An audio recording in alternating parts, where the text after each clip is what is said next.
תמונות שצולמו לפני זמן קצר מאחת הספינות. פרשננו לענייני צבא אלון בן דוד כבר על קו הטלפון. אלון, לפי התמונות פניהם של הפעילים לא לשלום. כן, וזה לא היה עימות בלתי אלים, כפי שהם הבטיחו. בעצם מבצע ההשתלטות הסתיים כבר לפני כמה זמן. אנחנו מדברים שומעים דיווחים על הרוגים ופצועים בקרב המפגינים.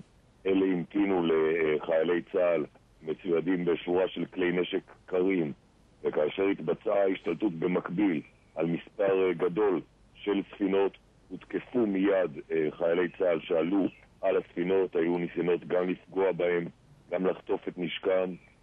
נעשה שימוש בכוח במהלך ההשתלטות. אנחנו לא יכולים לדווח כרגע על הנפגעים בצד הישראלי, אבל בקרב המפגינים יש לא מעט נפגעים. אנחנו מדברים על עשרות נפגעים, בהם גם מספר קטן של הרוגים במהלך העימותים האלה. ההשתלטות כאמור הושלמה, הספינות עושות את דרכן לישראל. אני מניח שיחל בקרוב גם פינוי הנפגעים מתוך הספינות, אבל זה היה עימות לא פשוט. חלק מהשידורים מתוך הספינות שובש כאשר החל מבצע ההשתלטות, אבל מן הסתם התמונות של העימותים האלה צולמו על ידי עשרות מצלמות שנמצאות על הסיפון שם. כן, ואנחנו גם יודעים שהפעילים עשו הכל במהלך הלילה כדי להתחמק מהספינות, כדי להגיע לעימות הזה באור יום, ולא שיעלם לו בחסות החשיכה.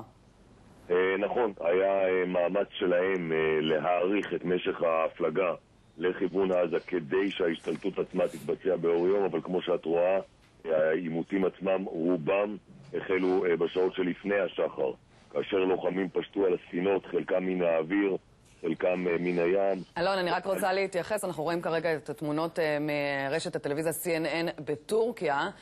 שים לב לתמונות, אנחנו ממש רואים את המפגינים, תכף תראה, שהם מתעמתים עם החיילים בעלות ונשק קר, כפי שציינת קודם. כן, כמו שאמרתי, המפגינים הכינו להם הרבה מאוד כלי נשק קרים, כל אלה המכנים את עצמם פעילי שלום, היו מצוידים באמצעים לתקוף את החיילים. אפשר לראות בתמונות, הם לא התכוונו לקבל את פניהם בצורה לא אלימה, כמו שנאמר בהתחלה. ההנחיות ללוחמי השייטת היו להבליג על פרובוקציות, אבל כמובן לפעול כאשר הם מותקפים וכאשר נשקפת להם סכנה.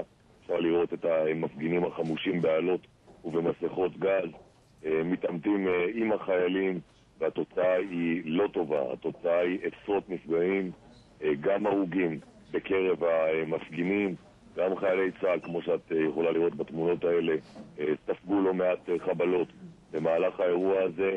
השתלטות לא חלקה, שכאמור הושלמה, והספינות בדרכן לישראל. אלון, תודה רבה לך.